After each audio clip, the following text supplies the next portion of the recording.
2015년 9월 13일 점심 무렵 일본 사이타마현 구마가야시의 경찰서로 언어가 통하지 않는 페루인 남성이 도움을 청한다는 신고가 들어왔습니다. 남성은 드문드문 일본어로 경찰, 돈이라는 단어를 썼고 주민은 그가 도움을 청하기 위해 경찰에 전화해 달라는 뜻으로 받아들였던 것이죠. 잠시 뒤 출동한 경찰은 남성을 경찰서로 데려갔는데 그는 계속해서 페루로 돌아가고 싶다는 짧은 일본어 외에는 스페인어로 말했다고 합니다. 가까스로 가나가와에 있는 남성의 누나와 통화를 했는데 그 뒤로 그는 울음을 터뜨리거나 경찰의 질문을 무시하기 시작합니다. 그리고 얼마 뒤 흡연을 요구한 그는 경찰관 한 명과 함께 담배를 피우다 갑자기 달아나 버렸죠. 뒤늦게 쫓았지만 이미 남성은 사라져버린 뒤였습니다. 여기서 경찰은 남성에게 범죄의 의심이 없었기 때문에 주민들에게 경고하지 않고 주변을 순찰만 하는 실수를 범합니다. 그리고 이런 어처구니 없는 실수, 아니 판단은 6명의 주민이 살해되는 최악의 결말로 돌아왔죠.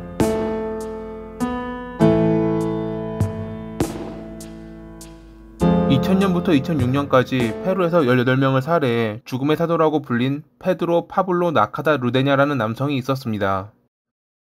1973년에 페루에서 알코올 중독자였던 아버지와 정신질환을 앓고 있는 어머니 밑에서 태어난 그는 힘든 어린 시절을 보냈습니다. 부모님의 괴롭힘뿐만 아니라 형들 역시 그에게 여장을 시키고 성적으로 괴롭혔거든요. 그는 자신이 받는 스트레스를 동물에게 풀었고 결국 그 화는 인간에게까지 향하고 말았습니다. 경찰의 눈을 피하고자 일본인 입양을 통해 성을 바꾸기도 했던 그는 2006년에 경찰과의 총격전 끝에 체포됐는데 자신을 구세주라고 표현하며 깨끗한 사회를 만들기 위해 약물 중독자 등 25명을 살해했다고 밝혔습니다. 결국 그는 확인된 18건만 재판을 받아 정신병동으로 이송됐고 사회에 위협이 되지 않을 때 비로소 밖으로 나올 수 있을 것입니다. 그런 파블로의 범행을 가까운 거리에서 본 이가 있었으니 그의 이름은 나카다 루데나 바이런 조나단. 그는 파블로의 친동생이었습니다. 형처럼 다른 형제들에게 괴롭힘을 당하지는 않았지만 형의 범죄를 직접 눈으로 보았던 조나단의 마음은 병들어 있었죠. 그는 성인이 된 뒤 누나와 함께 돈을 벌기 위해 일본으로 건너왔습니다.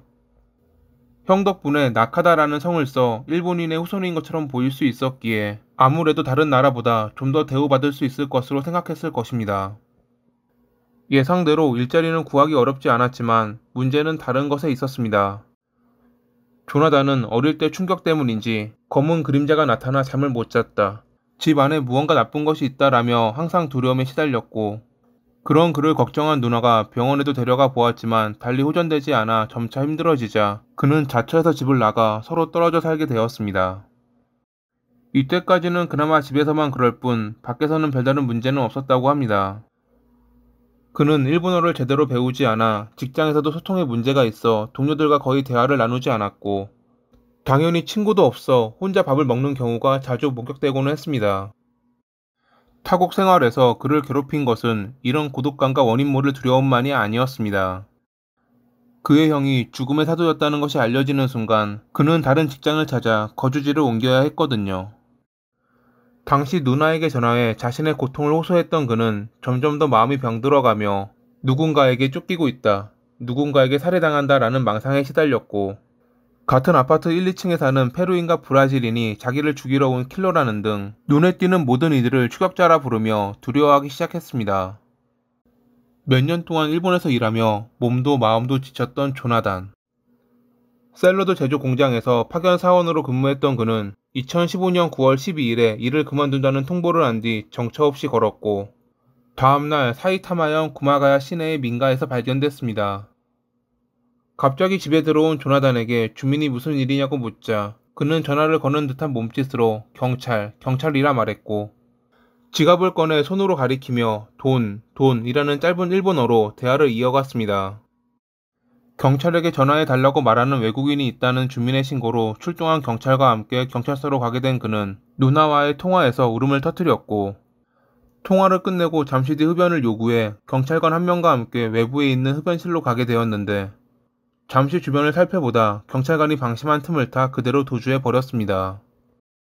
핸드폰 등 그의 짐도 경찰서 내부에 있었고 범죄를 저질러 체포된 것도 아니었기에 경찰은 그가 달아날 줄은 예상치 못했을 것입니다. 만약 이것이 외부에 알려지면 어떠한 비난을 받을지 모른다고 생각했는지 경찰은 20명 정도의 인력을 동원해 주변을 돌아다녔고 그의 누나 집에 인력을 파견하기도 했습니다.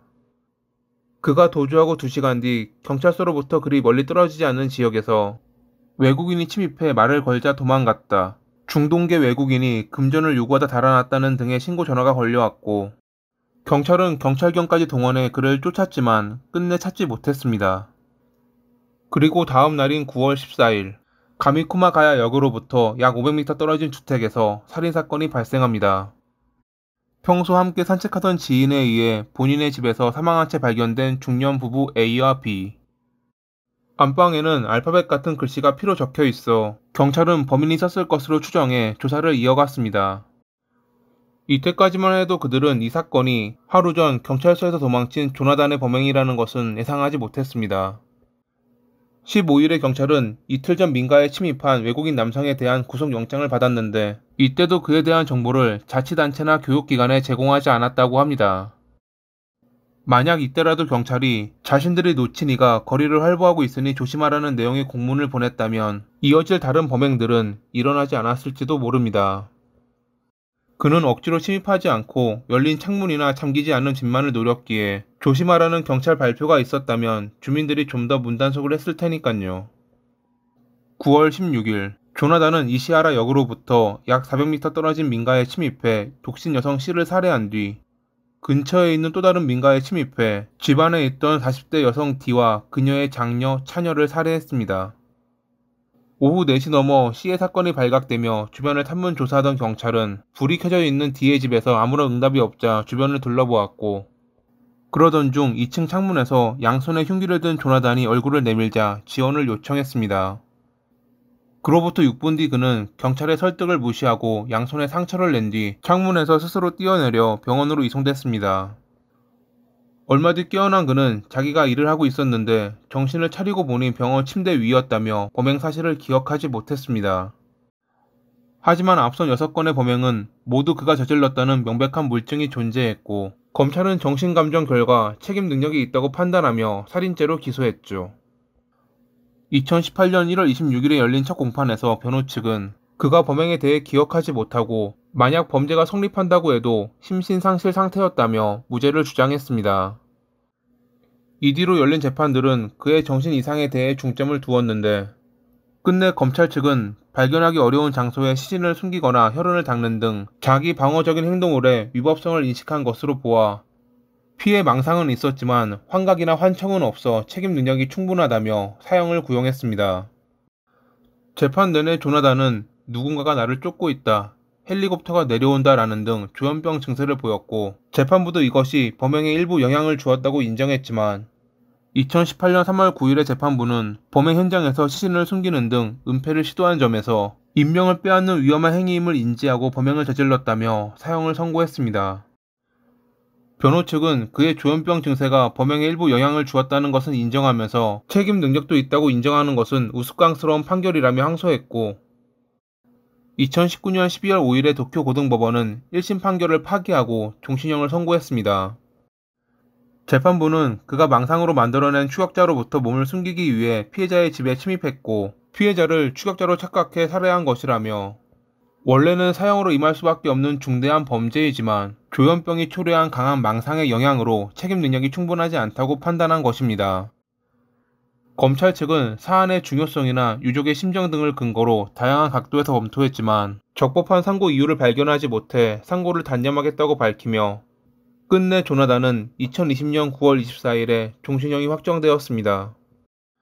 그가 처음 도주했을 때 범죄에 의심이 없었기 때문에 바로 쫓지 않고 자치단체나 교육기관에 정보를 제공하지 않았던 점 때문에 경찰은 많은 비난을 받았고 이후 사이타마 현경은 사건의 대응을 검증해 위와 같은 향후 대응책을 정리해 공표했다고 합니다.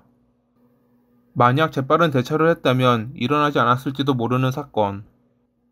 언제나 이런 어리석은 실수, 판단으로 피해를 보는 것은 힘없는 시민이라는 것을 기억해 주길 바라며 이만 마칩니다. 오늘도 시청해주셔서 감사합니다.